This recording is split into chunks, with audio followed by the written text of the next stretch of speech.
Assalamualaikum warahmatullahi wabarakatuh. Alhamdulillahirrabbilalamin. Wassalatu wassalamu ala rasulillah. Saya Donitan. Insya Allah akan berdebat kembali pada tanggal 22 Juli 2026 di kota Surabaya, bertempat di Susuhot Surabaya Suites Hotel. Dan debat kali ini akan memakan waktu 1 hari penuh ya.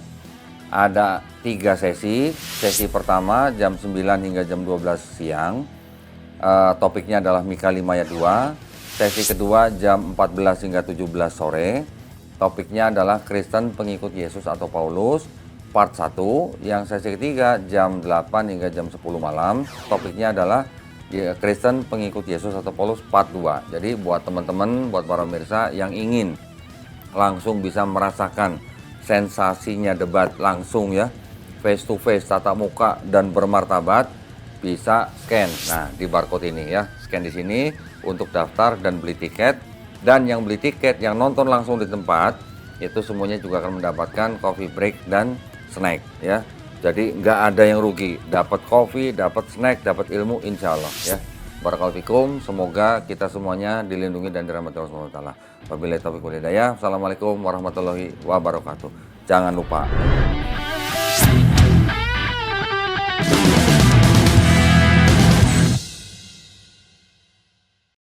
Bismillah, Assalamualaikum warahmatullahi wabarakatuh. Sahabat dakwah dimanapun Anda berada. Ya, Alhamdulillah kembali lagi dengan Sukma di sini bersama Bapak Kristologi kita. Bapak Kristologi. Lu kenapa sih Bapak mulu?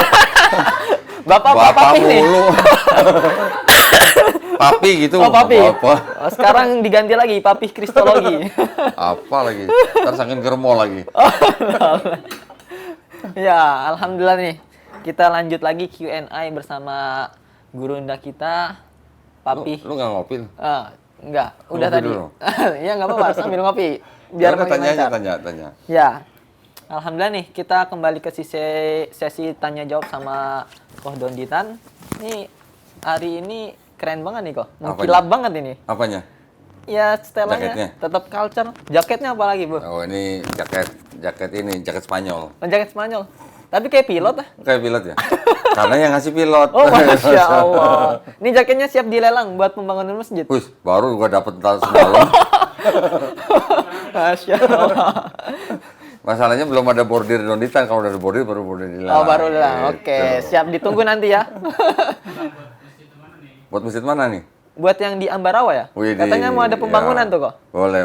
Oke, Insya Allah nanti ya, insya Allah ya. Brand Donditan dulu. Widih.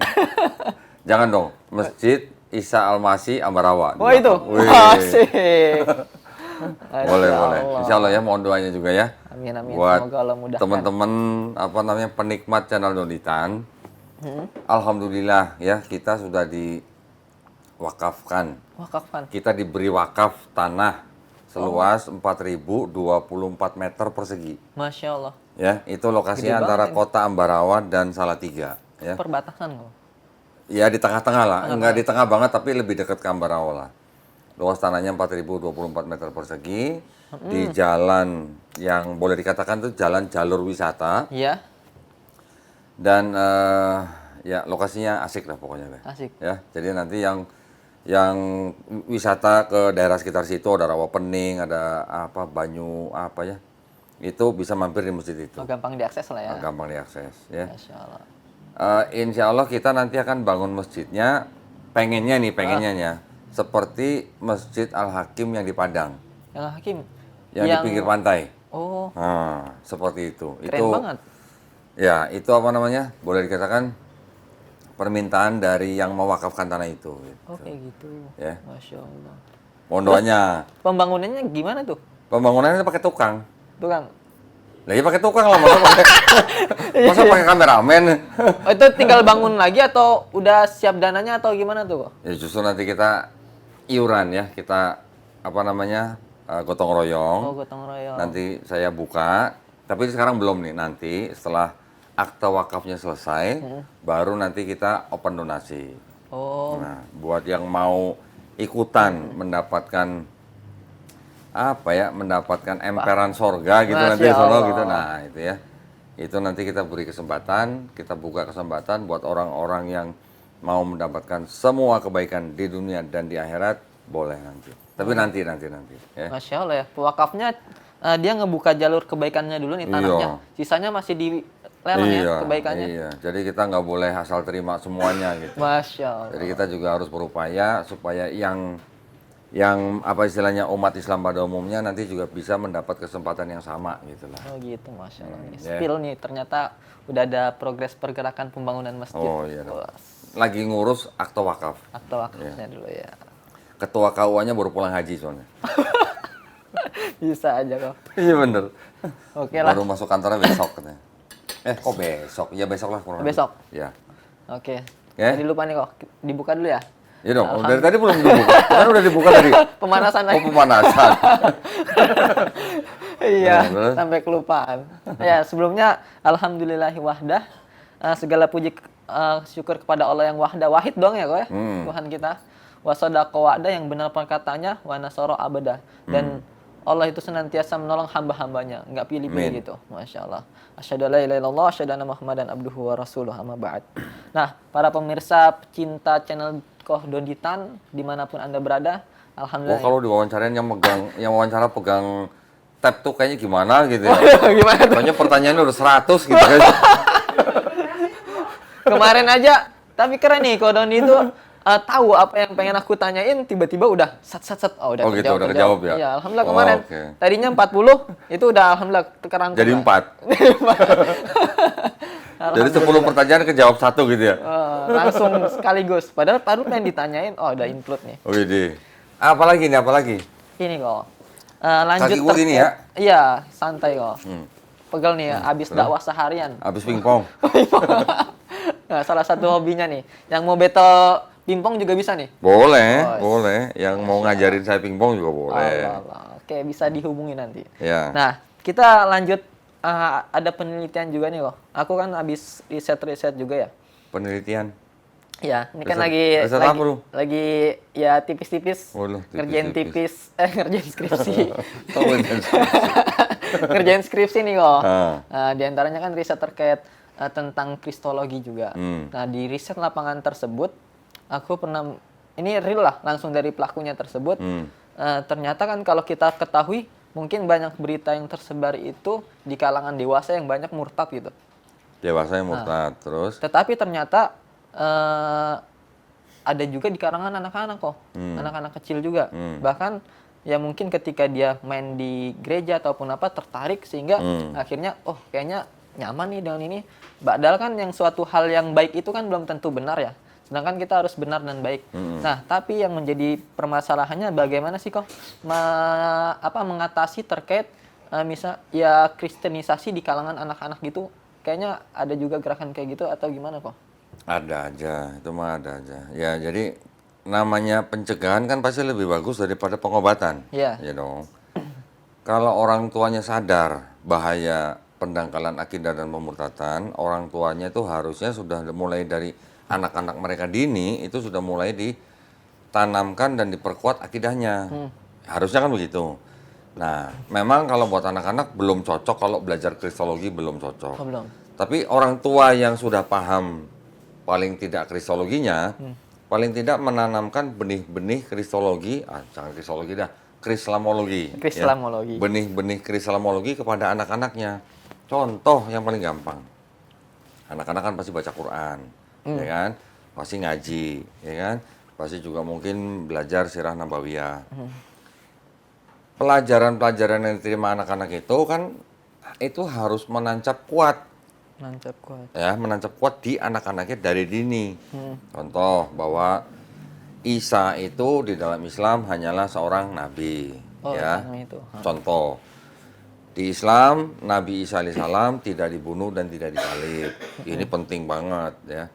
Bahkan kita juga harus sudah mulai ngajarkan bahwa Nabi Isa alaihissalam itu kan diciptakan Allah Subhanahu wa taala dengan kun, dengan kalimatullah ya. Ya, dengan kun fayakun. Jadi kita sudah dari anak kita dari dini sudah kita tanamkan akidah yang kuat bahwa di Islam tuh begini. Termasuk Nabi Isa alaihissalam. Kenapa Nabi Isa alaihissalam penting? Karena di agama lain juga mengenal sosok yang sama, yaitu Yesus Kristus, tapi dianggap Tuhan.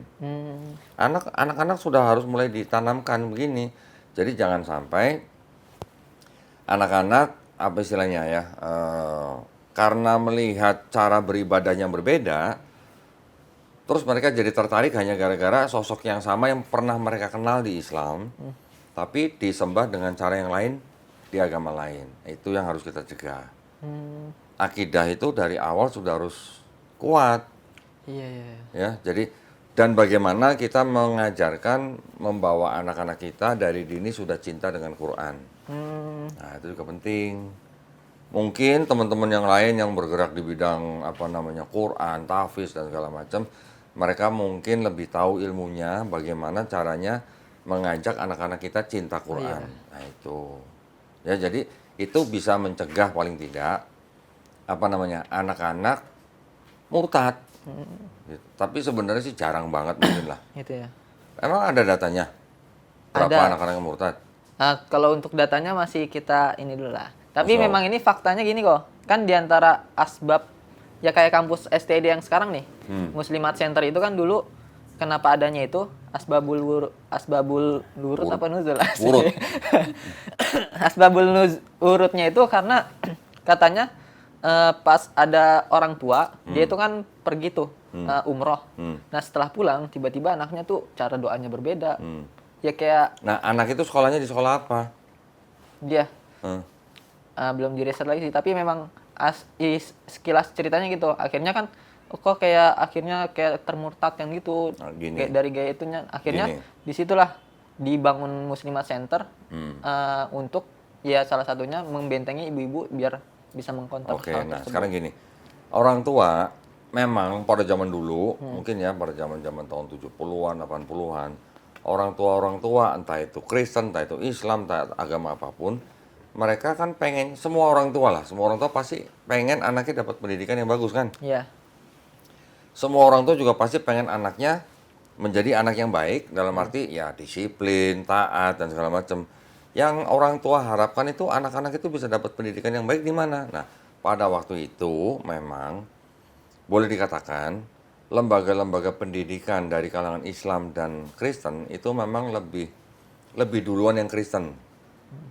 Lebih duluan yang Kristen. Artinya lebih duluan dalam arti apa? Menata sistem pendidikan mereka sehingga terkesan di masyarakat bahwa sekolah Kristen atau sekolah Katolik itu lebih bermutu daripada sekolah lain. Oh, iya. Ya, gue juga ngalamin. Gue juga dulu waktu kecil sekolahnya di sekolah dari TK, SD, SMP itu Katolik. Oh. Di kota gue yang kecil itu, sekolah itu ya boleh dikatakan sekolah favorit. Yang masuk ke sekolah situ ya anak-anaknya campur. Anak Katolik, anak Kristen, anak Islam juga campur situ. Oh, gitu. Ya, orang tua Islam pun juga pengen anaknya sekolah di situ. Karena apa? Karena mereka beranggapan sekolah itu sekolah yang bermutu. Anak-anaknya jadi apa? Patuh, taat, istilahnya rajin, Oke, disiplin dan segala macam. Akademiknya juga tinggi ya. Ya, pada saat itu ya memang. Di dekat kampung gua waktu itu dari Cilacap tuh kira-kira 50 km ada kota Purwokerto.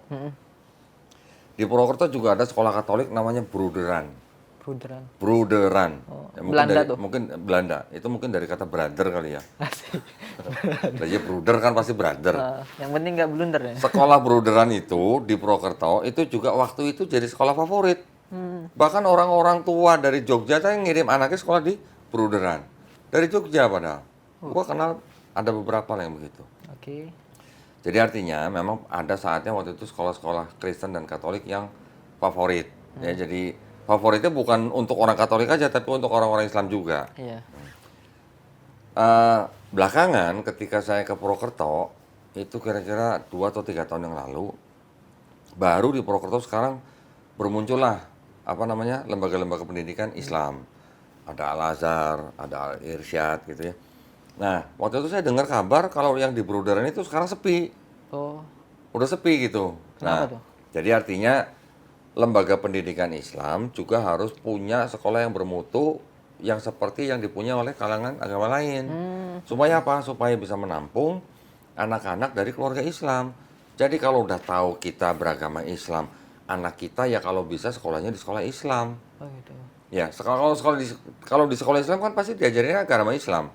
Artinya untuk memupuk iman, akidah, anak-anak kita di sekolah Oke. yang keyakinannya sama dengan kita. Itu jauh lebih bagus, jauh lebih aman, walaupun bukan jaminan. Iya, iya, iya. Walaupun bukan jaminan loh ya. Kalau mungkin kalau dari TK, SD, SMP mungkin jarang sekali lah anak umur segitu yang murtad. Tapi kalau sudah ada yang SMA, saya pernah dimintain tolong sama satu pasang orang tua, anaknya SMA-nya di Al-Azhar. Oh, Al-Azhar. Pulang-pulang, suatu hari pulang-pulang bawa rosario. Rosario. Apa tuh? Tahu rosario? Apa? Nggak tahu. Kita Oh, kenal iya yang tasbih salib lah. itu ya? Ya, kita Oh, kenal iya. tasbih. Mereka juga punya seperti tasbih, tapi di ujungnya ada salibnya. Iya, Itu di kalangan Katolik disebut rosario. Rosario. Sekolahnya di Al-Azhar, pulang-pulang bisa bawa rosario. Nanti nggak lama lagi pulang bawa Bible yang kecil. Ya, yang perjanjian baru aja. Yang begitu-gituan memang oleh kalangan mereka tuh dibagi-bagikan Gratis kepada orang itu. gratis lah. Dibagi-bagikan kepada orang-orang di luar agama mereka. Memang sengaja dibagikan. Nggak usah begitu. Berapa hari yang lalu lah, seminggu yang lalu lah.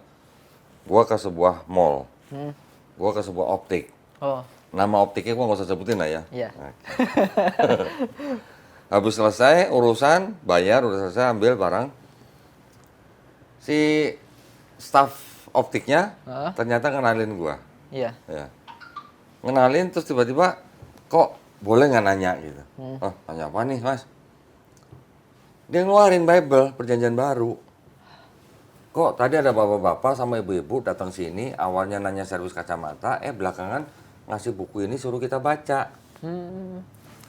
Gue baru ngeliat sampulnya aja, udah tahu, oh ini pasti dari kalangan Kristen Gideon. Bener, ketika kita buka depannya The Gideon International. Oh, Sampai ke mall. Ya. Jadi jangankan sekolah, mall juga sekarang udah diincar. Ya udah sebenarnya udah lama, cuman mungkin kemarin gue baru nemuin yang apa namanya Bible yang dikasih sama kalangan mereka. Nah jadi buat orang tua yang punya anak istilahnya dari kecil yang TK, SD, SMP ya itu memang sebaiknya ya harus sekolahnya di sekolah Islam. Yang SMA maupun yang kuliah juga begitu. Orang tua orang tua Islam beberapa ada yang datang ke sini. iya. Mereka juga sama alasannya, pengen anaknya dapat pendidikan di luar negeri, pendidikannya bagus, ya kan? Mungkin mereka nggak percaya di Indonesia pendidikannya cukup, mereka kirim anak ke luar negeri. Tapi kirim ke negaranya negara yang salah. Kirimnya ke Australia, ke Prancis, ke Kanada. Pulang-pulang anaknya pada murtad. Innalillahi. Ya, nggak usah ke yang ke luar negeri. Yang di Indonesia aja ada yang begitu. Indonesia. Suami istri datang bawa anaknya laki-laki, baru daftar di sebuah universitas ya boleh dikatakan terkemuka lah ya Heeh. di Jakarta. Cerita bahwa si anak ini belum masanya kuliah, sedang orientasi, didatangi oleh beberapa orang, ya sama-sama seumuran, diajak acara makan-makan, ya. Setelah didatangin di acara makan-makan itu udah ada pendetanya. Orang tuanya begitu dengar begitu, anak itu dikeluarin. Oh gitu. Hilang duit 100 juta katanya. Ya, artinya apa? Artinya mereka juga memang ya dari pendidikan, dari kesehatan, dari komersil, dan bahkan dari instansi, mereka semuanya masuk. Oh iya. Nah, Rumah sakit juga ya. rumah sakit apalagi? Dari dulu kita sering dengar cerita kan, di rumah sakit mana gitu lah. Tapi paling Pasien kalau lagi sakaratul maut, iya. nah, Kayak kasus sama petugas Panasir. rumah sakit, keluarga harus keluar, nggak boleh tungguin. Yang tungguin harus petugas dari rumah sakit. Aduh. Nah, simsalabim tiba-tiba jadi Kristen. Iya, benar-benar. Itu mau udah rahasia umum, Itu ya. ya, udah rahasia umum. Semua bidang lah, mau instansi, mau kesehatan, mau pendidikan, mau komersil, mereka semua coba masukin. Memang programnya mereka begitu. Terstruktur banget. Memang programnya begitu. Nah, jadi ya buat kita yang sudah mengetahui hal-hal seperti ini, sebelum terjadi kan alangkah bagusnya kalau dicegah. Betul, betul. Cegahnya berarti dari pendidikan Islam yang baik mulai dari dini Mulai buat dari anak-anak kita. Hmm. Ya kalau bisa sekolahnya di sekolah yang Islam. Iya, iya. Kalau ada yang sakit ke rumah sakit, ya ke rumah sakit Islam. Ah, Jangan kita lagi sakit nyari rumah sakit Kristen ya resikonya begitu. oh iya, iya. Ya. Rumah sakit Islam sekarang udah banyak. Ya kan? Sekarang jadi kita bisa milih lah. Kalau dulu mungkin gak ada pilihan ya oke. Tapi sekarang kita bisa milih. Betul, betul, betul. Jadi kita sendiri yang harus punya sense of apa namanya? Sense of menjaga lah atau mencegah lah. Sense of prevention atau apa gitulah istilahnya gitu. Bahkan mungkin pernah dengar nggak lulusan Gontor aja yang murtad. Gontor. Ini mohon maaf nih saya sebutin nih Gontornya nih. Itu lulusan Ya, Gontor. lulusan Gontor juga ada yang murtad. Gara-gara apa? Nikah misalnya. Ya kalau dia nikah, lulusan Gontor nikah dengan agama lain, nah berarti dia paham agamanya apa enggak gitu aja. Nah, itulah. Ya. Semua agama, 6-6-nya yang di Indonesia, semuanya agama 6 ini melarang nikah beda agama. Termasuk Kristen dan Katolik. Dilarang ternyata ya? Di kitabnya dilarang, di tafsirnya apalagi. Oh gitu. Di kitabnya, jangan kamu merupakan pasangan daripada orang yang tidak percaya. Wah ada ternyata. Ayatnya begitu. Tafsirnya apa? Mitra usaha nggak boleh, golongan rahasia nggak boleh, berteman karib nggak boleh, berkencan nggak boleh, apalagi menikah, berkencan aja nggak boleh. Ih, baru tahu. Itu tafsirnya. Kalau Tafsir ayat, dari Alkitab itu. iya tafsir dari ayat itu. 2 Korintus 6:14 kalau nggak salah. Buka ya. Takut salah. Soalnya kadang suka kebalik-balik. Iya ya. Entah 2 Korintus, entah 1 Korintus gitu. Kirain nggak ada gitu, taunya di. Ada. 1 Korintus apa 2 Korintus ya? Kayaknya 2 Korintus. Oh iya 2 Korintus. 2 Korintus 6 ayat 14. Masya Allah, Hafiz Bible. Hafiz.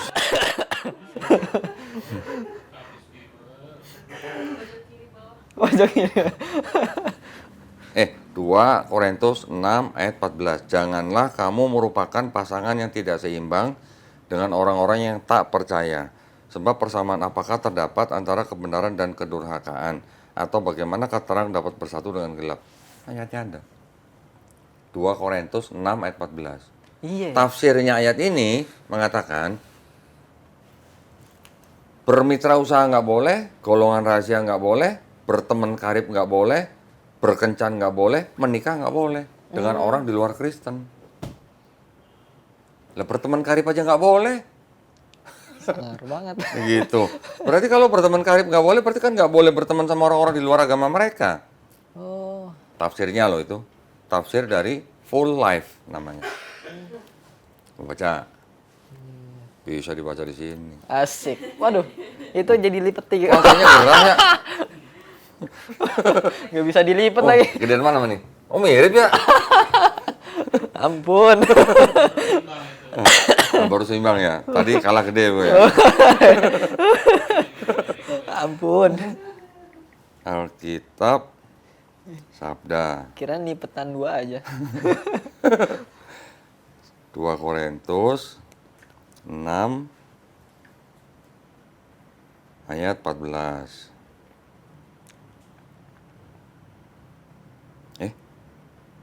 Mana tadi? Kok nggak bisa 14? Semua. 14. Tadi ayatnya ya, jangan kamu merupakan pasangan tidak seimbang dan seterusnya kan. Kita buka tafsir yang Full Life. Ini Full Life. Full life. Gede ini. Ini gua tandain ya.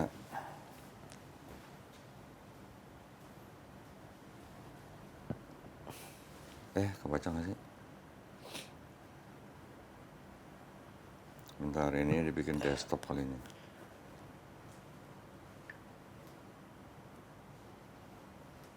Sama aja. Bisa kebaca nggak nih? Ini ya. Nah. 2 Korintus pasal 6 ayat 14. Yang nas ini. Iya, Apa yang bawahnya? tafsirnya. Baca Yang- aja semua. Oke. Dalam pandangan Allah, dalam pandangan Allah, Allah, bukan Allah. Orang nggak ada tasdidnya kok baca Allah ya bingung gua. Langsung revisi tadi. Dalam pandangan Allah, umat manusia pada akhirnya digolongkan dalam dua kelompok. Wih, bacanya ada asapnya loh. Kayak horor. Yaitu mereka yang ada dalam Kristus dan mereka yang tidak ada dalam Kristus. Nah, lihat tiga jenis orang. Karena itu, orang percaya jangan bermitra secara sukarela atau berhubungan intim dengan orang tidak percaya. Sebab hubungan semacam itu dapat merusak hubungan mereka dengan Kristus. Ini meliputi kemitraan dalam dunia usaha, golongan rahasia, kencan, pacaran berarti ini ya? Iya, terus. Apalagi? Pernikahan. Dan persahabatan karib. Betul. Benar? Iya. Fenomenanya banyak lagi. Tegas nggak begini? Tapi ini juga banyak dilanggar sama kalangan mereka sendiri. Benar. Nah, makanya buat mereka, bagaimana caranya mengajak orang masuk agama mereka supaya bisa menikah. Karena nggak boleh. Berteman karib aja nggak boleh. Kalau kita boleh nggak berteman sama mereka? Boleh. Boleh. Berdagang? Boleh. Boleh. Ada tingkatan kafirnya, kafir apa? Ya walaupun bagaimana kan kita masih boleh bermuamalah dengan orang di luar Islam. Kita bertoleransi, cuman kan kita tidak boleh toleransi akidah. Nah, gitu. Wow. Mungkin teman-teman Kristen juga banyak yang nggak tahu ayat itu tadi. Apalagi tafsirnya. Ayatnya aja nggak tahu, apalagi tafsirnya. Jarang dibahas kah? Jarang. Tapi kalau ada orang Kristen yang datang konsultasi ke sini, yang urusannya mau menikah segala macam, gua bacain itu. Oh gitu. Terkaget-kaget. Lama. Terperangah gitu. Kitabnya ada gua yang full life tuh. Itu bahasa Inggris. Insya Allah. Ya.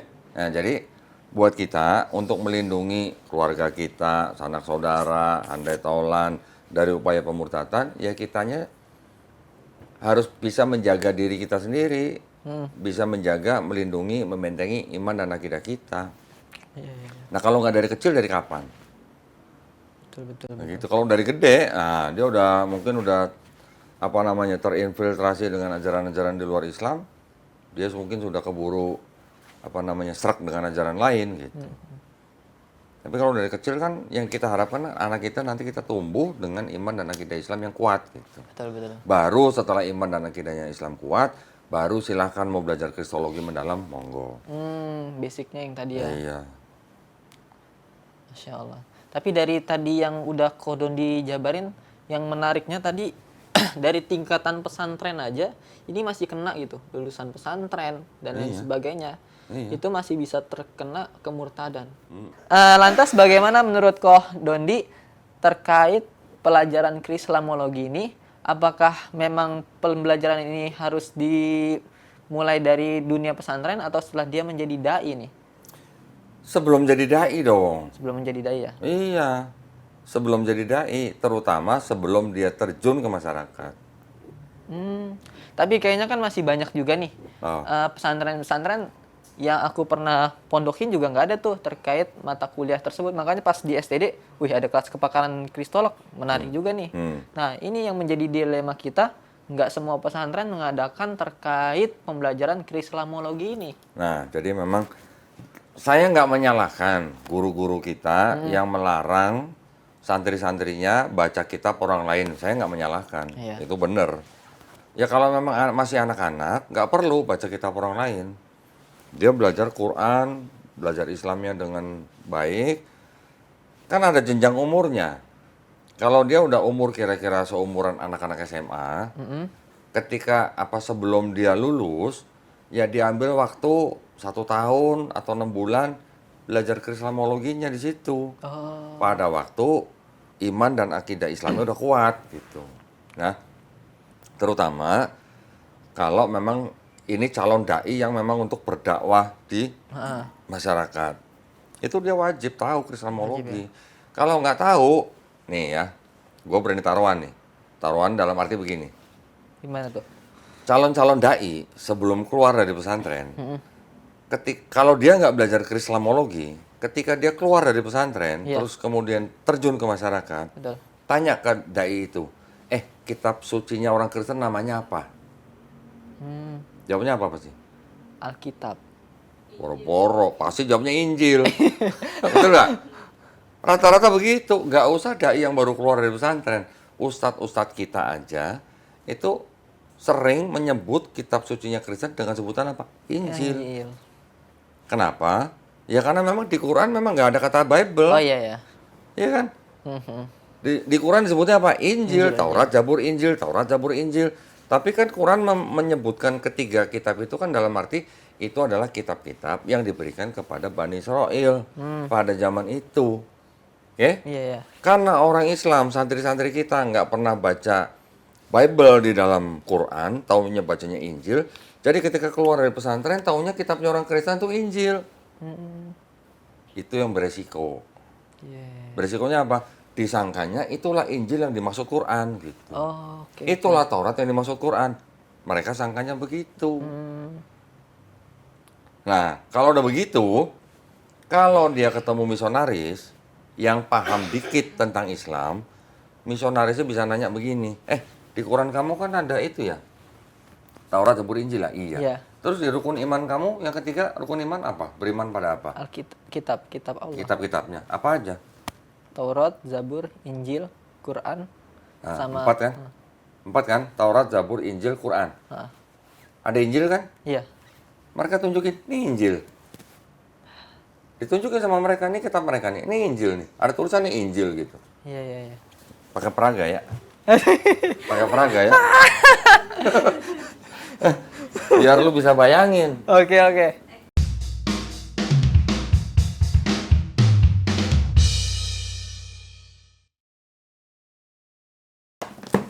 Sekilas nih.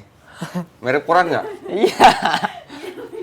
Ini kalau ditaruh di masjid nih orang nggak bakal nyangka ini Bible. Kitab suci. Betul nggak? Haha. Kita tulisannya apa? Kitab, Kitab suci, suci. Injil. Kalau mereka tunjukin ini, habis nanya begitu tadi, ini Injil. Berarti lu harus imanin. Suci lagi. Nah, pakai suci lagi. Gimana lu jawabnya kalau lu dai yang baru keluar dari pesantren dan lu nggak tahu bahwa ini Bible? Oke. Ceritanya belum belajar ini ya, Kristologi. Nah, gimana lu? Lu disuruh beriman pada ini gitu. Iya juga Kan, ya. kan rukun iman yang ketiga kan beriman pada kitab-kitabnya, salah satunya Injil. Ha. Nah, kalau ditunjukin ini Injil, lu harus berimani. Iya, iya. Nah, itu yang saya bilang resiko tinggi gitu di situ. Buat dai-dai kita, terutama yang sebelum mereka terjun ke masyarakat, mereka harus dibekali dengan ilmu Krislamologi. Kristologi. Kalau dia udah tahu Krislamologi, ketika dia terjun ke masyarakat, ditunjukin begini, dia bisa ngomong, ini bukan Injil yang dimaksud Quran saya. Selesai perkara, gitu kan? Iya, iya. Gitu. Oke. Syukur-syukur kalau dainya bisa ngomong. Dia tanya balik ke misionarisnya. Emang di kitab yang kamu sebut Injil ini ada nama Ahmad emang? Misionaris akan bilang, nggak ada. Nah, dai-nya kan bisa ngomong, kalau di kitab kamu tidak ada nama Ahmad, berarti ini bukan Injil yang dimaksud Quran saya. Selesai. Oh. Insya Allah. Betul? Oke, oke, oke. Ada nggak nama Muhammad di sini? Nggak ada. Berarti ini bukan Injil yang dimaksud Quran. Karena Quran saya jelas. Ada Quran surat Al-A'raf 157. Mereka beriman, mereka mengikuti Nabi yang umi, yang namanya tertulis di dalam kitab Taurat dan Injil. Iya, iya. Ada lagi nanti Quran surat As-Saff ayat 6. Nabi SAW berkata kepada Bani Israil, nanti akan ada Rasul lagi bernama Ahmad. Ada nggak Muhammad dan Ahmad di sini? Ya, kalau nggak ada, berarti ini bukan Injil dan Taurat yang dimaksud Quran surat Al-A'raf 157 dan Quran surat As-Saff ayat 6. Selesai kan? Iya, iya. Masya Allah. Kan enak kalau begitu jawabnya. Betul, betul, betul. Kalau dia nggak tahu Krislamologi, ini Injil. Ah, masa sih? Oh iya ya, ada tulisan Injil nih gitu. Sedangkan dia nggak tahu di sini menceritakan apa. Kan gitu. Oke, oke. Paham ah? Benar-benar. Resikonya di situ gitu. Berarti memang suatu hal yang fundament juga ya, kok ya? Iya, jadi berarti kalau begitu yang punya pesantren paling tidak juga dia harus aware gitu. Bahwa ada ilmu Krislamologi yang bisa melindungi juga dai-dai kita dari upaya pemurtatan. Oke, oke. Karena yang dicari misionaris itu orang-orang Islam yang taat. Yang taat.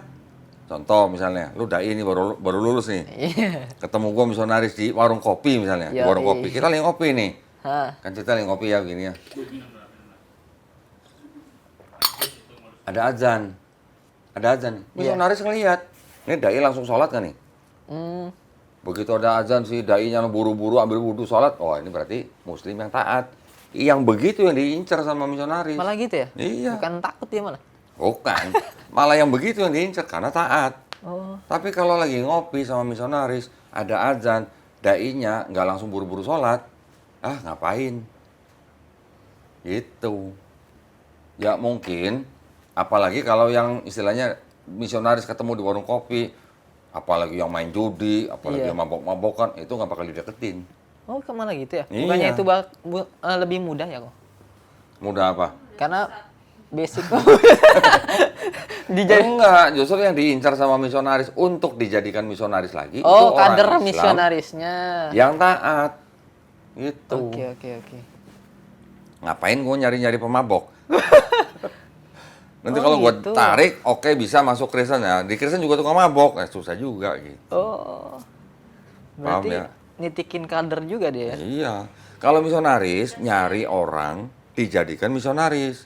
Kalau evangelis nyari orang dijadikan orang Kristen, jadikan jemaat. Oh, hanya jemaat. Bedanya di situ. Oh, gitu perbedaannya. Tapi hal ini kan menjadi sangat penting juga ya ternyata teman-teman.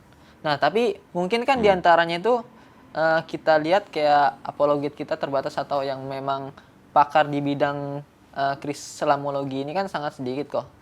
Kira-kira mungkin kayaknya memang keren juga kalau kayak diadain kayak safari dakwah ke pesantren kali kok.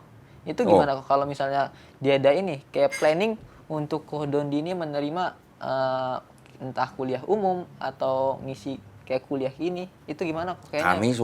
Kami di Yayasan Ganda Mualaf sering mendapat undangan atau permintaan untuk kita memberikan kelas Islamologi kepada santri-santri mereka sering. Oh, sering kok. Keluar kota juga sering, sampai ke mana waktu itu yang paling jauh ya? Medan pernah. Oh di Medan tuh berapa ribu tuh santrinya tuh. Oh gitu. Iya penting juga itu memang pernah kita. Cuman memang kita belum ada kerjasama yang continue gitu. Oh, belum ada. Ya jadi hanya occasionally gitulah sama pesantren. Kalau masjid udah banyak. Sama universitas-universitas juga belum yang yang real gitu. Misalnya ada kuliah umum gitu. khusus untuk yang Islamologi, tapi universitas ini universitas Islam itu belum. Belum. Yang kita sekarang tahu kan bahwa saya kan mengajar di STID Muhammad Nasir. Ya dari situ aja kita mulai. Nanti kalau ada universitas lain, universitas Islam yang mau pengen tahu atau pengen mahasiswanya dapat Islamologi ya monggo kita Bisa tuh ya? Bisa. Masih open nih kesempatan untuk bisa belajar bareng Kohdondi? Bisa. Baik dari pesantren, universitas? Bisa. Insya Allah bisa. Oh bisa ya? Nanti gimana caranya tuh? Tinggal Hubungin Melisa lah.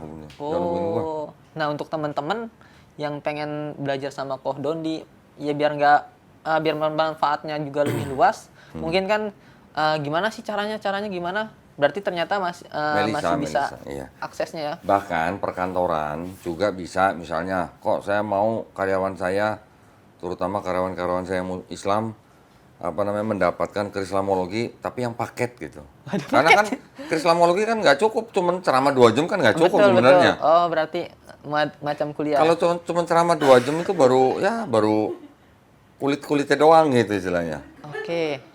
Kalau misalnya ada lembaga atau misalnya kantor kelas karyawan juga bisa.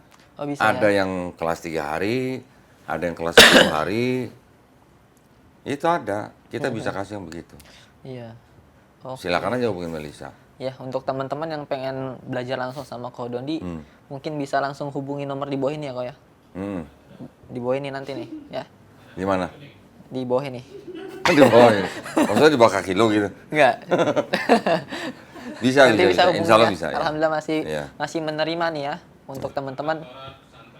Ya, mau perkantoran, mau pesantren, mau sekolah, mau universitas, ya, yang ingin belajar tentang Islamologi boleh-boleh aja. Kami masih bisa diatur waktunya gitu. Masih bisa, alhamdulillah ya. Alhamdulillah nih masih bisa berkesempatan untuk membersamai kita belajar membentengi akidah kita dari ilmu Islam. Majelis taklim juga boleh. Hmm, Ya, kalau masjid sudah banyak, pondok pesantren juga udah banyak. Majelis taklim kan mereka bisa ngaji di mana aja. iya ya. Mereka pengen juga majelis taklim, kelihatannya mungkin orang mikir ngapain majelis taklim belajar Islamologi ya. Heeh. Tapi di dalam majelis taklim yang ikut siapa? Kan emak-emak. Heeh, Emak-emak kan mereka yang jaga anak-anak mereka. betul. Betul nggak? Oke. Yang paling dekat dengan orang tua kan, yang paling dekat dengan anak-anak kan ibunya. Oke. Heeh. Bapak kan sering jarum katanya. Jarum. Jarang di rumah suka pergi katanya. Gitu. Enggak, ya sudah punya ya. Kalau bapaknya sibuk kerja kan jarang di rumah suka pergi toh. Iya, iya, iya. Nah, yang sering dengan anaknya di rumah kan ibunya. Nah, ibu-ibu yang ikut majelis taklim, kalau mereka nggak tahu Oh, Islamologi, nanti kalau anaknya sudah terpengaruh agama lain, terus anaknya mendebat ibunya nggak bisa jawab, repot nggak? Benar, benar, benar. Itu juga sering terjadi. Iya. Ada ibu-ibu di Bandung bercerai, anak perempuannya ikut suaminya, anak laki-lakinya ikut dia. Tiba-tiba murtad. Si ibunya didebat sama anaknya, ibunya nggak bisa jawab. Nah, ibunya nonton saya, cari nomor, dapat nomor, yaitu kita konsultasi, akhirnya telepon ke anaknya. Telepon suruh ngomong sama saya gitu. Ya ngomong di telepon. Apa yang anak ini tahu semuanya terjawab sama saya. Hmm. Tapi giliran diajak ketemu nggak mau. Gimana? Ada juga di Bali. Di Bali juga begitu. Anaknya udah lulus kuliah. Tiba-tiba murtad. Oke. Menyembunyikan dari orang tuanya. Ketika ketahuan, akhirnya dia bilang, ya dia ternyata sudah dibaptis. Panggillah teman kita di sana dari Mualaf Center MCI ya, MCI Bali. Dia datangi, dia cuma bilang, saya akan balik Kristen lagi kalau ada orang Islam yang bisa jawab pertanyaan saya. Dia akan balik ke Islam lagi maksudnya. Ya, sama teman saya di MCI dia hubungin saya. Ya sudah boleh, silakan. Heeh. Antara dia datang ke sini atau saya ke Bali, gitu aja. Hmm. Ya biasanya kan kalau undang kan mereka yang menyediakan transport dan akomodasi. Oh, Sampai saya bilang gini, saya dikasih tahu sama teman saya itu, orang tuanya itu cuma guru di Muhammadiyah. oh, Guru di SD Muhammadiyah. Dia bilang, nggak usah bayarin saya transport, tiket pesawat, nggak usah bayarin saya hotel. Saya beli tiket sendiri, saya bayar hotel sendiri. oh, masya Allah. Temuin saya sama anak itu. Oh, Giliran diaduin, dikasih tahu bahwa ada orang yang mau ketemu dia, tapi dengan syarat harus direkam, nggak harus dipublikasikan, harus direkam aja. Anaknya nggak mau. oh gitu. Nah gimana dong? Padahal udah keluar-keluar. Saya mau balik Islam lagi kalau ada orang Islam yang bisa jawab pertanyaan saya. Iya, iya, iya. Giliran dijabanin, nggak jadi. Alasannya karena nggak mau direkam. Hmm, Padahal direkam untuk dokumentasi dan bukti kan. betul, betul, betul. Bukan untuk dipublikasikan. Kita nggak akan publikasikan tanpa persetujuan dari salah satu pihak. Iya, iya. Nah, yang begitu-gituan masih ada, masih banyak. Jadi ya bagaimana kita mau istilahnya pengen keluarga kita aman dari pemurtadan, tapi kalau kita nggak mau tahu Islamologi, Benar-benar. gitu. Iya, otomatis harus ibunya yang orang-orang terdekat ya baru Iya dia dong. mau ini. Ya paling nggak ibunya lah belajar lah. Betul, betul. Jangan arisan mulu, gitu. Arisan. Bukan nggak boleh arisan. Saya bukan bilang anti arisan. Arisan bukan. sambil belajar kok. Arisan sambil Ah, belajar. bisa tuh.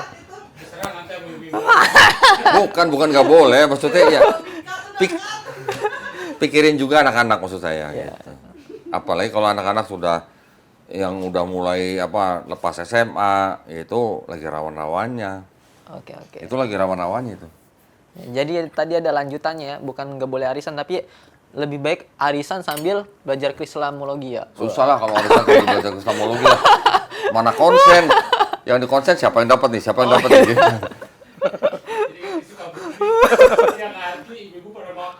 Nah, lagi ngaji aja mereka nih gini. Ini mohon maaf ya, ibu-ibu itu memang kalau mereka dengerin kajian biasanya maksimal itu cuma 40 sampai 50 menit Waktu fokus. fokusnya. Heeh. Lebih dari 40 menit udah bagus sebenarnya. Oh. Kalau udah di atas 40 menit, udah ngobrol sana, ngobrol sini segala macam. Itu memang begitu. Jadi kalau Ibu-ibu memang kita harus kasih Krislamologi itu yang apa ya, yang simple, yang umum gitu. Oke. Nggak bisa yang mendalam kayak STID Muhammad Nasir gitu, nggak bisa. Kasih tahu nubuat, Mazmur 22 apa itu gitu. Iya, yang umum lah. Krislamologi kan juga ada tingkatannya. Oke. Tapi kalau dibuat kayak STID gini, bisa nggak kok di pesantren-pesantren buat Bisa. biar generasi? Bisa. Mulai dari SMP bisa nggak tuh? SMP belum. Belum ya? SMP belum. SMP sih kayaknya belum perlu. Belum ya? Berarti SMP minimal- tuh yang ya cuman kayak Sirah Nabawi aja. Oh, gitu. Tapi kita sisipin dengan informasi bahwa di agama lain, ya, agama lain ada sosok yang sama dengan kita nih. Kita sebut Nabi Isa alaihissalam, mereka sebut Yesus Kristus. Tapi mereka juga di sini sebut Isa al-Masih nih. Oke. Nah, jadi kalian harus hati-hati. Dari awal, dari dini kita udah kasih tahu bahwa yang namanya Taurat, Zabur, Injil yang dimaksud Quran, sekarang kitabnya nggak ada. Dalam bentuk arti kitab dalam bentuk fisik ya. Fisiknya nggak ada. Kalau nanti keluar rumah, ketemu temen, ngasih tunjuk ada kitab Injil begini, ingat ini bukan Injil yang dimaksud Quran. Ah, Kalau ada yang ngasih lihat begini, Taurat, Zabur, ini bukan Taurat dan Zabur yang dimaksud Quran. Itu maksudnya. Oke, berarti minimal SMA lah ya? Bisa tuh? SMP bisa, tapi mulai istilahnya yang ringan-ringan. Yang lah. ringan-ringan, tetap bisa nih. Iya. Ntar tinggal hubungin Cimelisa. Iya. Kalau pengen ini mungkin Iya. kayak seminar Mungkin dorong kalau gitu. yang Krislamologi kelas SMP mungkin nanti yang ngajar Melisa. Masya Allah. Cimel.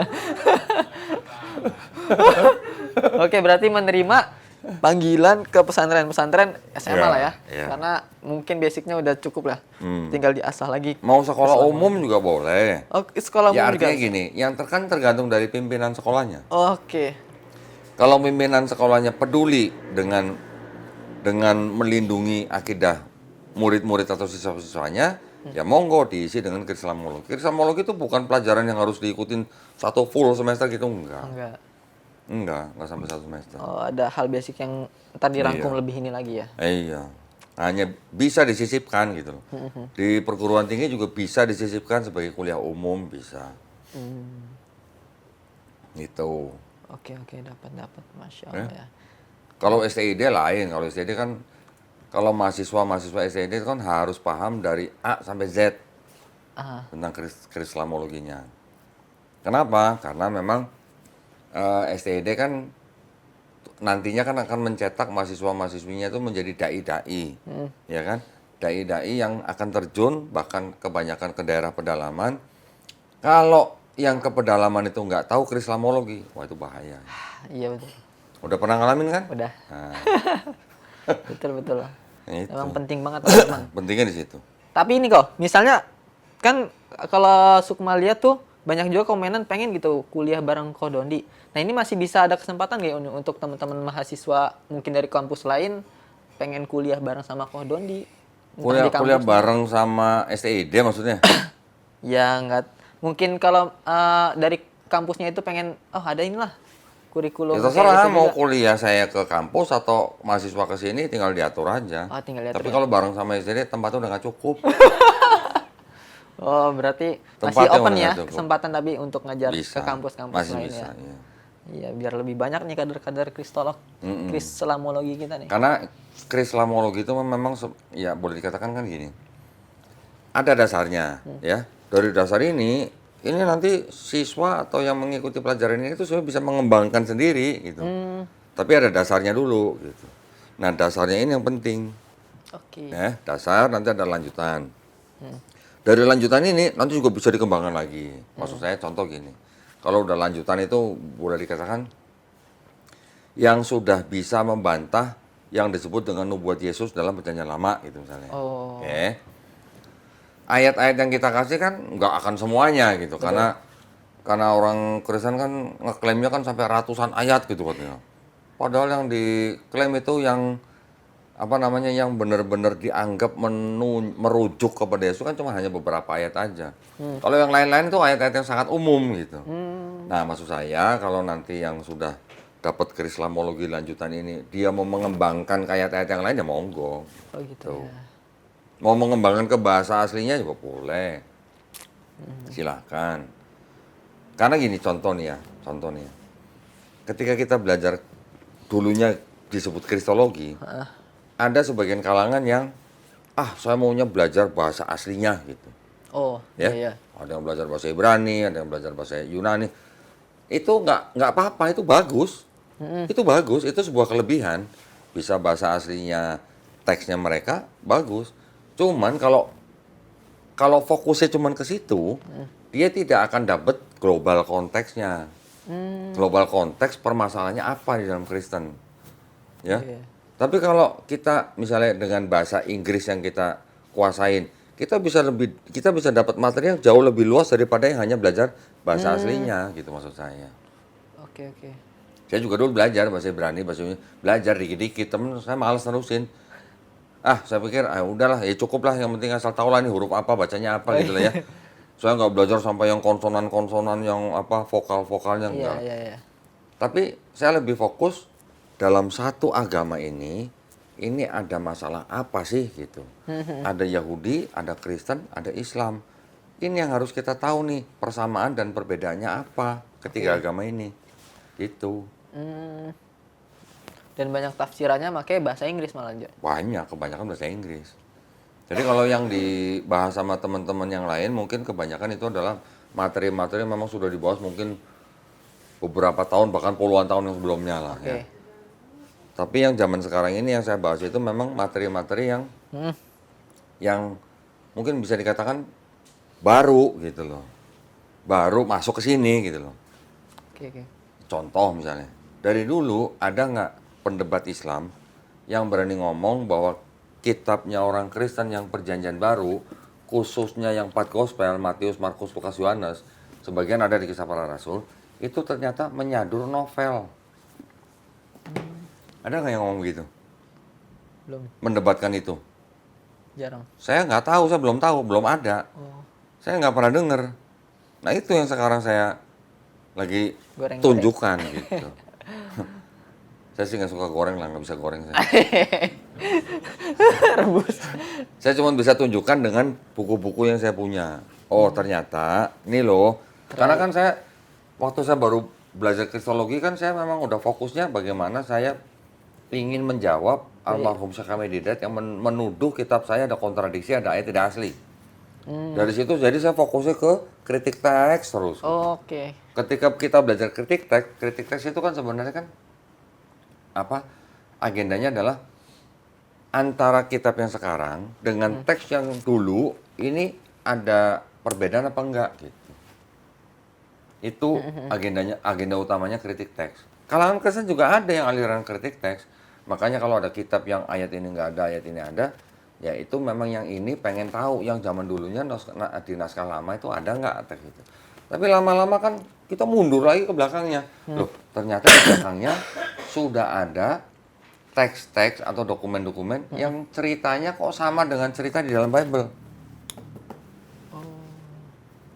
Dan itu cerita-cerita itu adalah cerita-cerita mitologi. Ya. Jadi ketika saya belajar ke situ, ternyata ada orang-orang sejarawan yang menulis. Oh, ternyata yang Markus menyadur novelnya Homer. Oh, yang Yohanes ternyata menyadur novelnya Euripides. Oh, yang Lukas ternyata menyadur novelnya Virgil. Ini kristolog lanjutan ini. Nah, ini lanjutan. Ini lanjutan memang. Ya, jadi maksud saya, ketika saya mempelajari analisis-analisis itu dari buku-buku itu, sebenarnya gue juga deg-degan gue. Oh, Kenapa? Contoh nih ya. iya. Ini yang novel kita pinggirin dulu nih. Kita punya Quran, kita bisa lihat Bible-nya mereka. Di dalam sini ada kisah tentang Yesus dan yang kita kenal Nabi Isa alaihissalam di Quran. Iya. Di Quran dan di Bible, Nabi Isa alaihissalam dan Yesus di Bible sama-sama punya ibu perawan suci. Iya. Betul. Tapi bedanya kalau di Quran, Maryam tidak menikah. Kalau di Bible mereka menikah. Nikah. Suaminya Maria siapa? Yusuf. Yusuf. Ya kan? Terus ada cerita apa lagi? Di sini di Bible tidak ada cerita Yesus waktu kecil menghidupkan burung dari tanah liat. Oh, nggak ada di Bible. Nggak ada. Di Quran ada ya? Di Quran ada nggak? Ada. Di Bible yang dipegang Kristen nggak ada. Tapi di dokumen lain yang oleh mereka disebut sebagai dokumen apokrifa ada. Oh. Namanya Gospel, Invensi Gospel of Thomas. Nggak masuk dalam Bible-nya Kristen. Sama orang Kristen ini disebut apokrifa. Apokrifa tadinya apa? Awalnya sebenarnya apokrifa tuh yang dirahasiakan. Iya. Belakangan pendapat-pendapat Kristen bilang apokrifa tuh yang nggak jelas apa yang nulis. Lah memang yang di sini jelas yang nulis siapa? Oh, namanya aja diatribusikan sama bapak gereja mereka sendiri dapat kedua gitu. Oh. Jadi ini sebenarnya sama-sama apokrifa sebenarnya. Cuman yang ini dipilih sama bapak gereja masuk dalam Bible, yang ini nggak dipilih. Oh gitu. Di dalam Bible diceritakan juga Yesus merubah air menjadi anggur. Betul? Mujizat pertamanya itu. Itu. Di Quran ada nggak? Enggak. Nggak ada kan? Nabi Sallallahu Alaihi Wasallam merubah air jadi anggur kan nggak ada. Loh. Di Quran ada Nabi Sallallahu Alaihi Wasallam mujizat pertamanya adalah berbicara ketika masih bayi. Ketika masih di pangkuan ibunya kan. Iya. Yang dia membela ibunya. Karena kaum ibunya menuduh ibunya berzina. Iya. Gitu. Jadi ada beberapa mujizat yang di Quran ada, di sini nggak ada. Heeh. Di sini ada, di Quran nggak ada. Oke. Kalau yang di Quran ada, di sini nggak ada, ternyata ada di gospel-gospel yang tidak masuk dalam kitab mereka. Oh. Tapi yang di sini ada, di Quran tidak ada. Ini yang kemarin saya temukan ternyata di novel-novel itu. Oh, malah justru ada di novel. Di novel-novel yang mitologi Yunani itu ada. Oh. Yesus merubah air jadi anggur. Hah. Dionysus, dewa anggur, merubah air jadi anggur. Iya. Itu yang gue bilang deg-degan. Ketika gue baca itu, gue bandingkan dengan ini, jangan sampai yang ada di mitologi itu ada juga di Quran gitu maksud gue. Oh iya. Malah korelasinya ke Bible ya. Nah, jadi ternyata yang di dalam mitologi Yunani, novel-novelnya ternyata yang di Bible ada. Karena yang penulisnya Perjanjian Baru, khususnya Markus dan Yohanes dan Lukas, ini sebagian menyadur dari novel-novelnya mitologi Yunani. Contoh lagi mau? Apa tuh? Di Quran ada nggak Nabi Isa alaihissalam dibaptis? Di Quran? Hah, Hmm, nggak ada dong. nggak ada ya? Nggak ada, lu kok ragu sih? Belum diarsir semua. Di Bible ada nggak cerita Yesus dibaptis? Ada. Ada. Di sungai apa? Tuh kameraman aja tahu tuh sungai Yordan. Sungai Yordan ya. Ya. Iya. Kayak Yesus dibaptis di sungai Yordan. Roh Allah turun apa? Seperti apa? yang melayang-layang. Burung merpati. Oh, burung merpati. Burung. Oh, itu yang Melayang-layang. Oke. Terus ada cerita lagi di langit ada suara. Inilah anakku yang kukasihi. Oke. Itu cerita kan kalau di kalangan Kristen itu kan udah jadi ceritanya anak sekolah minggu. Oke. Di Quran ada nggak? Nggak ada kan? Nggak ada. Ternyata sama dengan ceritanya Dewi Athena turun seperti burung. Oke gitu ceritanya malah. Telemansus apa Telemakus gitu ya disebut my beloved son. Yesus disebut my beloved son. Untung di Quran nggak ada. Atau kalau ada bingung kan lo? Iya, Gitu ya. Contoh lagi. Di Bible-nya Kristen, Yesus berjalan di atas air. Ada kan di Quran? Nggak. Yakin? Berjalan di air. Berjalan di atas air ada nggak? Nggak ada. Nggak ada lo. Naruto. Gimana sih orang Islam malah nggak yakin gimana? Ya nggak ada. Adanya film Naruto. Di Quran nggak ada cerita Nabi Sallallahu Alaihi Wasallam berjalan di atas air, nggak ada. Ya. Di sini kan ada. Ada. Di sono ada. Oh, Di banyak mitologi selarasnya Yunani gitu ada. ya. Bukan Athena. Athena apa Hermes? Dewi Athena. Hermes. Hah? Athena yang turun sebagai burung, seperti burung. Hermes. Ya oke lah, dewa-dewa siapa lah, pokoknya dewa-dewa yang melakukan ceritanya mirip dengan di sini. Oh malah Ya. korelasi. Kalau yang di novel-novel itu ada Athena, ada Hermes, ada Odyssey, ada siapa lagi lah, macam-macam lah. Di sini semuanya Yesus gitu. Oh disatukan malah jadi kisah-kisah Yesus. Iya. Padahal. Oke. Iya. Di Quran ada nggak cerita Nabi Sallallahu Alaihi Wasallam kakinya diurapi sama perempuan? Nggak. Nggak ada kan? Di sini ada kan? Ada. Di sono ada no. Raja Odise. Kakinya diurapi sama perempuan. Wah, distorsinya Yang nyata begitu-gituan dulu pernah diperdebatkan nggak? belum. Nah, belum. Oke, insek barunya. Nah, yang begitu-gituan kalau kita nggak mencari bahan di luar, bagaimana kita bisa tahu? Dan itu terjemahan bahasa Inggris lagi ya. Gila. Nah, iya. Ini sampai gue beli ginian nih.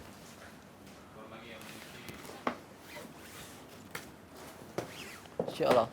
Sampai gue beli novelnya Homer. 2 buku nih. Berapa tuh? Lupa gue nih harganya, lupa nih. Tapi semua segitulah, ya kurang lebih 10 lah. Lumayan ya modalnya nih. Lumayan, ini baru segitu ya. Yang mau modalin juga boleh kok. Yang mau modalin boleh. Kita sih nggak minta, Tapi Ya. tahu itu kan siapa? Buya Anwar Abbas tahu? Belum. Buya Anwar Abbas masa nggak tahu sih? Selebgram. Enggak. Kita searching.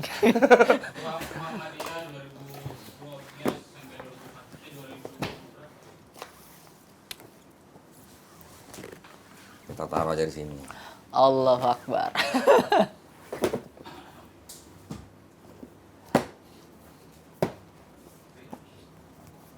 Anwar Abbas. Oh ya. Ini yang kemarin, ini yang sekarang saya lagi baca-baca nih.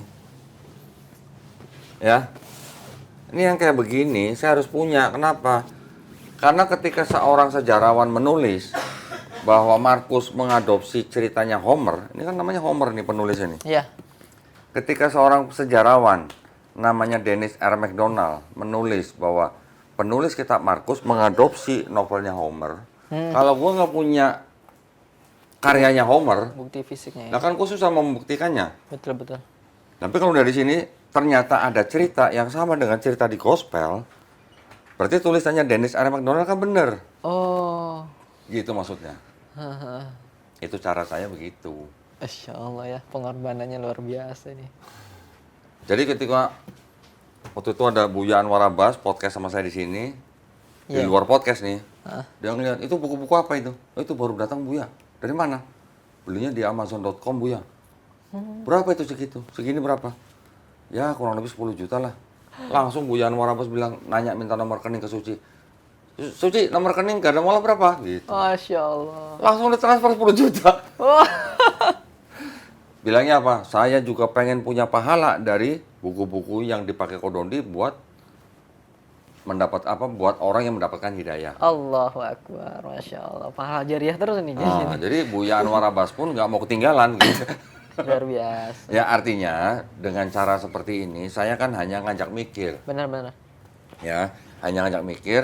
Oh, kalau sebuah kitab yang disebut dengan kitab suci ternyata cerita di dalamnya saduran novel, silakan pikir gitu aja. Masya Allah. Berarti kan isinya kitab yang sadur menyadur menjadi satu, menjadi kitab suci. Gitu. Luar biasa banget. Diuber bener ya. Saya Dari uber lah, narasi sampai satu ke ke sini. satu. Sampai ke sini, sampai Melisa saya suruh bantu baca. Mel, cari Mel. Masya Allah. Dan Lah kalau banget segini tuh banyak ini. baca sendiri coba tiap hari Iya, podcast, iya, tiap iya. hari ada konsultasi, belum lagi kuliah, belum lagi ceramah ke masjid. Lah kapan selesainya baca nih? Ya Oh, kan harus gitu. satu-satu. Masya Allah. Makanya saya minta tolong Mel, ikut bantuin baca.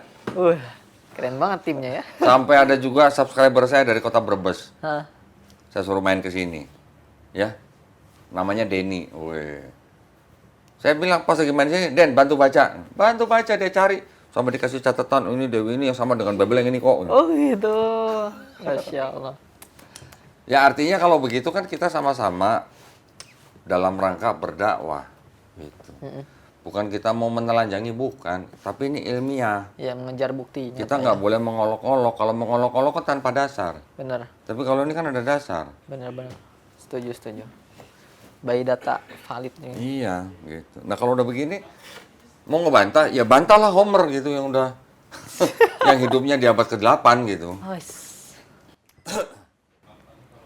Dakwah butuh modal juga. Dakwah juga butuh modal. Masya Allah.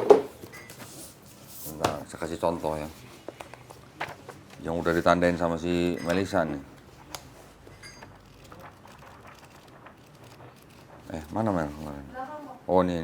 Berarti ini tentang dewa-dewa nih ya? Ini, yang ditandain ini. Ya, saya bacain. Penelope said, "You are the most understanding and sensible guest we've had here. Stranger, I do have the kind of old servant you mentioned. Eurycleia, come and wash the stranger's feet. He's the same age as you, master, and Odysseus' hands and feet must be much like his." Jadi ceritanya Odyssey pulang dari Trojan ke kerajaan Iliad. Ini kan Iliad nih nama kerajaan dia ini. Pulang dari Trojan ke kerajaan Iliad. Pulangnya selama masa 10 tahun. Di dalam masa itu cerita-ceritanya masuk ke dalam Bible. Yang naik perahu lah, kena badai lah, yang mampir ke tempat mana lah, ada yang di kesurupan dan sebagainya. Ada di sini. Ternyata ini yang masuk dalam Bible. Oh gitu, Masya Allah. Ada lagi nanti yang di apa ya? Semakin jelas ya, Iya. distorsinya. Oh itu tuh yang buku-bukunya Dennis R. MacDonald. Ini belum selesai aja nih bacanya nih. Yang berjalan di atas air, yang menciptakan air jadi anggur, yang dibaptis turun roh Allah turun jadi burung dan sebagainya. Ada di sini. Luar biasa. Kalau yang cerita-cerita di sini ada terus di Quran ada gimana loh? Makanya ketika baca ini juga dak-dikduk. Oh gitu ya. Jangan sampai cerita yang di sini ada di Quran ada. Nah, itu. Kalau yang tadi di Apokrifa, nah bisa jadi yang di Apokrifa itu memang kejadiannya benar terjadi, tapi itu pun nggak sama 100%. Ya, detailnya tetap beda. Gitu. Kalau di Quran ada nggak Nabi Isa alaihissalam waktu kecil bunuh anak kecil? Enggak. Yang di Apokrifa tadi itu ada. Oh. Jadi Quran itu boleh dikatakan Memang nggak ada penyerupaan. apa ya? Filter gitu ya. Dari segala macam yang benar dan kebatilan bercampur difilter di Quran. Hanya yang benar gitu. Oke. Oke. Masya Allah. Ya, kita nggak menampik ada yang namanya mujizat. Hah? Mujizat itu adalah sesuatu yang di luar akal sehat manusia. Tapi itu kan diizinkan Allah SWT. Yang membuat atau yang yang menciptakan mujizat itu bukan nabinya, tapi Allah yang membuat mujizat mengizinkan melalui nabinya. Jadi dalam Bible juga ada cerita kan Yesus menyembuhkan orang mati di Quran ada, Iya. tapi di sini nggak ada. Nah kalau di sini ada di Quran ada, di sini nggak ada, bisa jadi yang di sini juga benar gitu maksudnya. Oh iya. Iya sih nggak semua. Ya, iya masih ada benernya masih. Nggak semua. Cuman campur sama ini ceritanya. Iya, iya. Oke? Masya Allah. Ini jelas banget nih ya, banyak banget nih. Ini Iya. pendalaman kristolog mendalam nih. Karena kalau kita cuman ngomongin cuman ngomongin bahasa aslinya, teks ini, teks itu, ya oke, itu bisa jadi perdebatan yang panjang, nggak kelar-kelar. Karena kalangan Kristen pun juga mempelajari bahasa Ibrani. Ya, kalau ada orang di luar Kristen atau di luar Yahudi belajar Ibrani, ya monggo-monggo aja. Jadi perdebatan yang nggak kelar-kelar gitu. Tapi kalau ada buku-buku seperti ini, Lukas menyadur Vergil, Gospel menyadur Homer, Oh. Yohanes menyadur Euripides. Ini udah ditandain banyak nih. Sebanyak ini database. Insya Allah. Merubah air jadi anggur, ini Dionysus. Banyak tuh, Dionysus semua tuh. Dionysus nih.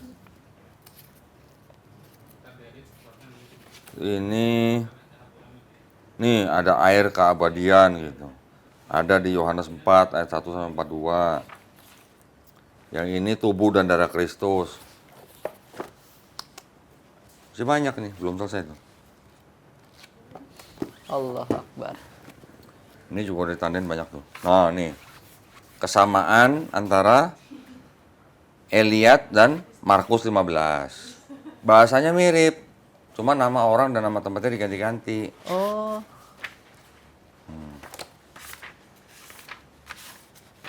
Nih. Banyak tuh. Hermes walk on the water to Priam. Jesus walk on the water to the disciples. Iya ya, Hermes. ganti tokoh. Ini ada cerita yang sama persis yang tentang wanita-wanita yang mendatangi kubur Yesus.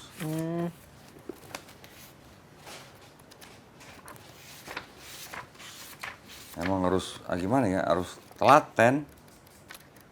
Harus kuat juga ya bacanya ya. Telaten. Dicari penerus. Nih cerita Odise yang sama dengan Markus. Pasal 4 ayat 1 sampai 2 dan 35 sampai 41. Udah banyak sih. Insya Allah.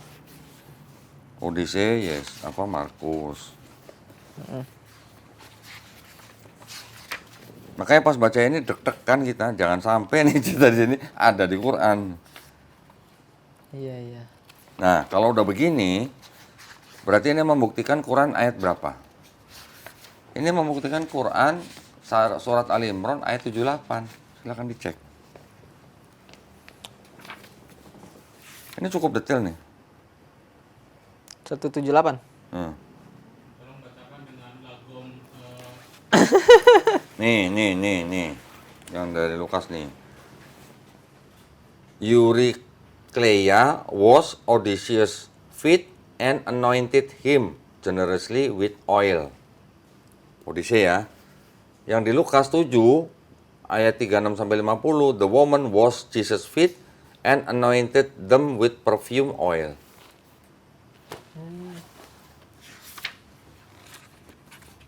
Oke.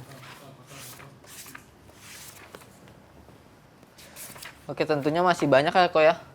Masih banyak. Inilah perjuangan Bapak Kristologi kita nih ya. Dalam menelaah buku ini juga sangat luar biasa.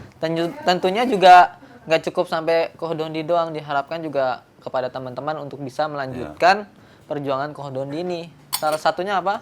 Dengan bisa belajar langsung sama Kohodondi, membuka peluang bagi instansi manapun, baik dari perkantoran, pesantren, universitas, itu bisa menghubungi nomor di bawah ini ya, kepada Cimelisa, kepada asisten Kohodondi. Cimelon. Cimelon. Ya, jadi ini sangat masih banyak lagi yang harus digali. Jadi kita bisa mempelajari dikit-dikit, bisa langsung belajar ke beliau. Nanti biar diatur jadwalnya sama Cimelisa. Nah, saya juga lagi belajar ini, lagi baca ini. Paul and Jesus. Oh, Nah, apa perbedaan ajaran Paulus dan Yesus? Ini yang menulis Profesor James D. Tabor. iya, bahasa Inggris lagi. Ya bahasa Inggris masih ya. Kenapa gue baca ini? Karena gue mau debat nanti tanggal 22 Juli. Mau debat kok? Nah, gitu maksudnya. Bahas ini. Bahas salah satu topiknya adalah Kristen pengikut Yesus atau pengikut Paulus. Oh, Gitu. iya. Dengan pendeta Budi Asali. Sama pendeta Budi Asali. Sementara ini ya cuman pendeta Budi Asali aja yang mau debat sama gua. Masya Allah. Yang lain tuh. Yang lain nggak tahu, udah ada yang dikasih draft perjanjian langsung kabur mundur gitu. Yang sempat ngatain anak setan itu. Iya itu yang mundur. Oh itu udah. Dikasih draft perjanjian mundur, Aduh. ganti nama. Mel Atok jadi Mel Atut. Mel Atut. Takut. Ya padahal kan kita debat cuma membicarakan apa ya, ilmiah gitu loh, bukan yang menghina-hina, menista-nista, memaki-maki, enggak lah. Nggak mungkin lah kita melakukan hal seperti itu. Bisa nonton nggak, Kong? Oh iya. Nah, yang mau nonton debat di Surabaya, insya Allah tanggal 22 Juli, mulainya dari pukul 9 pagi 9 pagi. sampai pukul 10 malam. Lama banget. 3 sesi. Weh, ya. 3 sesi. Sesi pertama topiknya Mika 5 ayat 2. Oke. Itu dari jam 9 sampai jam 12. Oke. Topik yang kedua, Kristen pengikut Yesus atau Paulus, tapi part 1. Part satunya tuh. Nah, jam 2 sampai jam 5 sore. Ah, Part ketiga itu dari jam 8 sampai jam 10 malam. Itu juga sama topiknya dengan yang kedua. Tapi ini part 2. Nah, yang mau nonton langsung di tempat boleh apa ya? Apa Mel? Scan apa? Barcode ya? Scan barcode di bawah ini gitu. scan barcode. Nah, barcode-nya di bawah ini. Asik. Nggak tahu di bawah kanan atau di bawah sebelah kiri. Samping, katanya samping. Oh, samping. Nggak tahu lah. Pohon. Oh, Lah sini pohon nih kok. Oh, samping pohon. Oh iya. Kan barcode di sini. Nanti kebuka halaman untuk Daftar. daftar gitu. Ada tiketnya? Ada. Beli tiket. Oh, terbatas tuh ya? Terbatas. Masya Allah. Maksimal 200 seat. 200 seat. Iya, Masya maksimal. Allah. Ya. Ya, kalau yang sampai di atas 200 seat berarti nontonnya berdiri gitu. Atau nontonnya duduk di bawah gitu. Masya Allah. Karena itu ada kelas-kelasnya, paling depan, tengah gitu bisa. Oh, ada lah ya. Jadi kita eksklusif dong. Allah. Bukan debat pakai tenda begitu. Kita debatnya di hotel yang bagus. Di hotel yang namanya Surabaya. Namanya hotel apa, Mel? Susu Hot namanya. Susu hot, Iya, Susu Hot. susu panas. Surabaya Sweet Hotel. Oh. Gue waktu pertama kali dikasih tahu juga ketawa gue. Hotel apa? Susu Hot katanya. Susu Hot. Surabaya Sweet Hotel. Oh. Bisa aja. Ya, nah jadi makanya silakan yang mau datang, mau nonton, kita lihat nanti. Bener. Ya. Berarti ini kesempatan banget nih untuk kita bisa mengetahui bagaimana trik langsung Kodondi kalau Ya. berdebat nih kan. Kita akan Ya. mengenal banget debaters Indonesia. Nah, tapi kita debat harus sesuai tuntunan Quran. Iya. Nggak boleh mengolok-olok kaum lain, nggak boleh menghina sesembahan orang lain, dan kita harus wajadilhum bilati hiya asan. Masya Allah, cakep. Ya. Inilah kelebihan. Hiya asannya gimana? Kita fasilitasin semua. Kita bayarin semua. Itu ya. Nah, oh ya, yang register, yang beli tiket itu juga nggak cuma datang nonton, enggak. Ada coffee breaknya, ada snacknya. Jadi yang dibayar itu ya termasuk coffee break dan snack itu, gitu. Ya, Oh gitu. Masya Allah. oke. Juga di acara debat itu nanti ada stand khusus jualan buku. Ada. Ada. Mudah-mudahan buku Bible Expose yang volume 1 sudah terbit lagi, sudah cetak Oh, udah lagi. habis tuh yang sebelumnya? Itu udah habis. Sekarang kita Masya lagi cetak lagi. Yang kedua buku yang ini. Nah itu. Nah, ini buku judulnya Siapa Sebenarnya Yang Ingin Yesus Mati Dalam Bible. Ya, jadi ini sebuah kritik konsep keselamatan dalam Bible. Dan ini semuanya berdasarkan ayat-ayat yang ada di dalam Bible sendiri. Masya Allah. Nggak boleh Kece ngarang, banget. nggak boleh asumsi. Iya. Kita Ini cuma boleh referensinya bertanya supaya apa? Supaya pertanyaan kita membuat mereka berpikir, begitu aja. Bisa nggak bikin orang berpikir dengan pertanyaan? Bisa, bisa banget. Iya kan? Gitu. Keren. Next, apa lagi? Terakhir nih kok. Kok udah terakhir aja? Baru 3. Tadi udah banyak langsung include kok. Jadi permasalahannya gini kok. Kita kan juga melihat nih masih ada daerah-daerah yang akses terhadap pembinaan keislaman, nah terus fasilitas ibadahnya pun ini masih terbatas gitu. Nah menurut Kodondi seberapa penting sih keberadaan masjid sebagai pusat pembinaan akidah dan pendidikan umat di wilayah Keberadaan seperti itu? masjid. Ya, keberadaan. Kalau keberadaan masjidnya sebenarnya sih hanya berfungsi sebagai tempat beribadah. Ya. Tapi yang penting pengurus masjidnya itu. Pengurus masjidnya. Iya, DKM-nya masjid itu yang harus punya rasa untuk bagaimana menjaga iman dan akidah umat Islam di sekitarnya. Itu kan penting. Oke, masjidnya megah, mewah, segala macam. Tapi di sekelilingnya ada misionaris-misionaris yang gentayangan tapi nggak bisa dicegah gimana? Bisa memurtadkan orang-orang di sekitarnya masjid misalnya. Oke. Kan percuma. Ada masjid gede juga percuma gitu. Tapi kalau pengurus masjid itu, dia punya ilmu Islamologi, dia bisa mencegah pemurtadan di daerah sekitar dia. Gitu maksudnya. Tujuannya di situ. Oke. Ya kan? Jamaahnya misalnya pengajian sekali waktu diisi ilmu Islamologi. Jadi mereka sadar, oh ini ada begini nih. Kita belajar Islamologi kan bukan untuk menghina agama orang lain loh. Iya. Bukan loh. Semua ada dasar-dasarnya. Tapi dengan mengetahui itu, kan kita jadi tahu sejarahnya mereka, sejarah kitab mereka, akidahnya mereka. Nah, yang mana yang kira-kira buat kita tuh, oh ini nih yang beda jauh sama Islam nih. Nah, kita harus tahu yang begitu. Nah, kalau nggak dimulai dari DKM masjidnya, siapa? Percuma masjidnya mentereng-mentereng kalau DKM-nya nggak bisa menjaga iman dan akidah jamaahnya gitu. Oh, oke. Bukan begitu, betul? Betul, betul, Oh, betul. betul. Berarti kalau kita tarik lagi nih ya, kan tadi Kodondi pengen ngebangun masjid nih.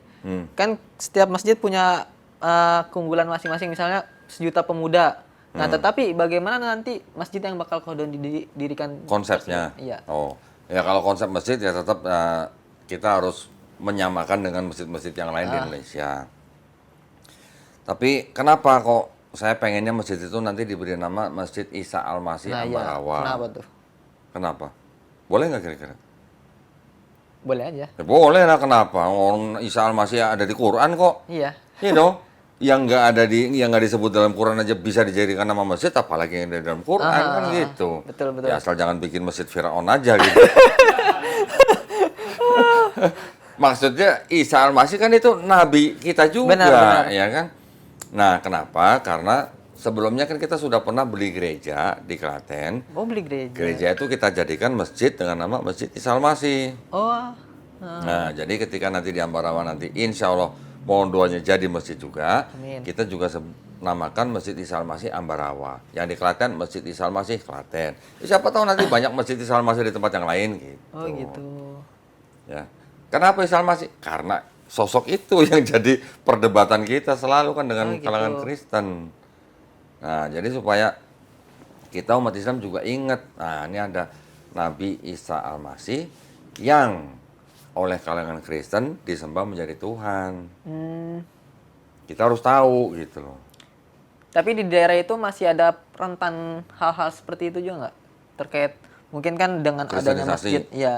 Ya, daerah situ kan memang sampai sekarang juga masih bisa dikatakan sebagai mungkin sisa-sisa kantong Kristen gitu ya. Masih sisanya ya. Sisa-sisa kantong Kristen. Karena kan dulu zaman itu memang dijadikan kantong Kristen oleh penjajah Belanda. Oh, Gitu. Di beberapa daerah itu memang sengaja dibuat kantong-kantong untuk memisahkan gerakan perlawanan kepada Belanda. Gitu. oh gitu.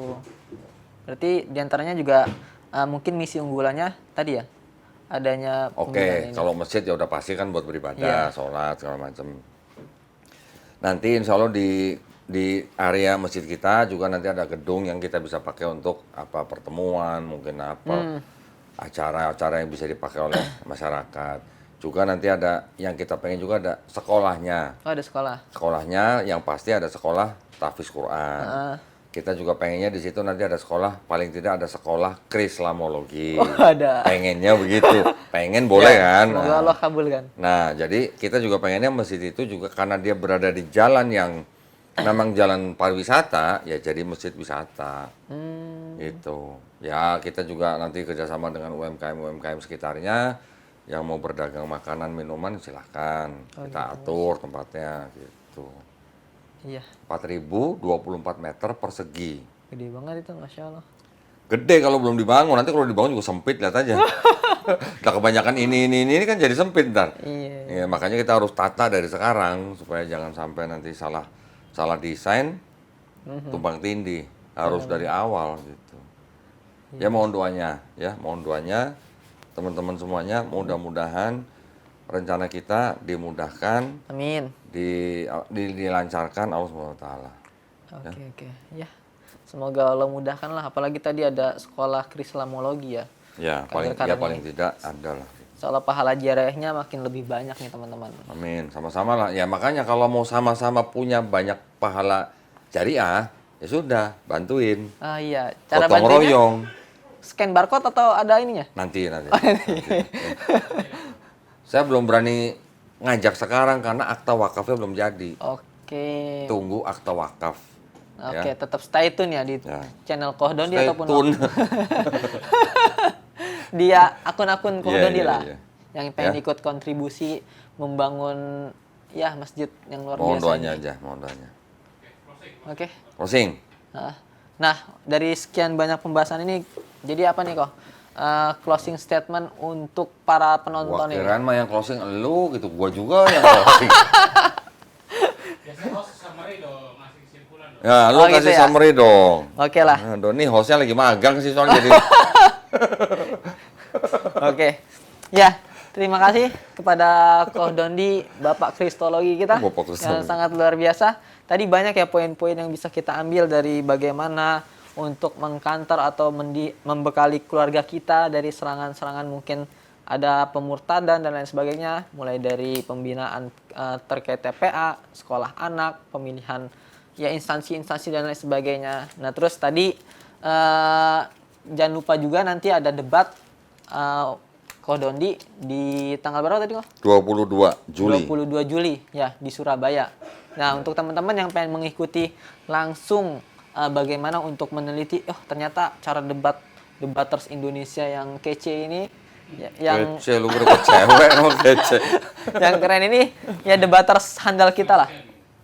Ya, silahkan bisa daftar di scan barcode ini ya, biar lebih menarik Ya. datang langsung. Dan stoknya terbatas ya, seatnya. Dan 200 seat. dan yang ketiga terakhir insya Allah akan rilis Ko Dondi bersama timnya akan membangun Masjid Isa Al-Masih Ambarawa. Ambarawa. Nah, dan untuk teman-teman yang ingin ikut support dan biar kecipratan pahala jariahnya melalui pembangunan gedung masjid ini yang sangat luar biasa dengan fasilitas-fasilitas lainnya, bisa tetap pantau akun Ko Dondi baik Instagram, TikTok ataupun YouTube. Ya, mungkin itu aja yang bisa kita ambil. Tentunya banyak faedah-faedah yang bisa kita ambil. Kita harap kita mendapatkan ilmu yang bermanfaat dan bisa kita hafal ilmu-ilmu penting tadi ya terkait poin-poin intinya dan mengamalkan apa yang telah kita pelajari hari ini. Semoga yang sedikit ini bisa bermanfaat. Kurang lebihnya mohon maaf dan terima kasih Ko Dondi. Semoga guru kita selalu diberikan kesehatan, selalu dalam perlindungan Allah Subhanahu wa taala. Ya, kita tutup mungkin ya Kak. Ya. Kita tutup Q&A ini, talk show ini. Sekian, saya Sukma di sini. Mohon maaf jika masih banyak salah dan terima kasih kepada gurunda kita, Bapak Kristologi kita, Ko Dondi Tan. Sekian, akhirul kalam. Wassalamualaikum warahmatullahi wabarakatuh. Waalaikumsalam warahmatullahi wabarakatuh. Assalamualaikum warahmatullahi wabarakatuh. Alhamdulillahirrabbilalamin. Wassalatu wassalamu ala rasulillah. Saya Dondi Tan, senang sekali ingin memberitahukan sebuah informasi yang heboh nih ya. Insya Allah mohon doanya, kami akan melonsing buku saya kedua yang berjudul Siapa Sebenarnya Yang Ingin Yesus Mati dalam Bible. Ini adalah sebuah kritik konsep keselamatan dalam kekristenan yang insya Allah akan kita launching pada tanggal 31 Mei 2026 bersamaan dengan Fitrah Fest 2.0 yang akan kita adakan di Masjid Raya Bintaro Jaya tanggal 31 Mei 2026 pukul 9 pagi hingga pukul 9 malam. Nah, buat para pemirsa yang ingin mendapatkan buku saya, jangan lupa datang ke MRBJ untuk mendapatkan harga khusus dari 100.000 mendapatkan harga 75.000 dan juga giveaway spesial dari Dondi Tan. Ya, insya Allah saya juga akan tanda tangan di buku ini untuk kalian yang beli di MRBJ 31 Mei 2026. Juga ada di Tokopedia, Shopee, dan juga siapa yang mau pesan langsung ke Melisa juga boleh di nomor 0896 30 300 300. Jangan lupa, jangan ketinggalan, jangan kehabisan. Assalamualaikum warahmatullahi wabarakatuh.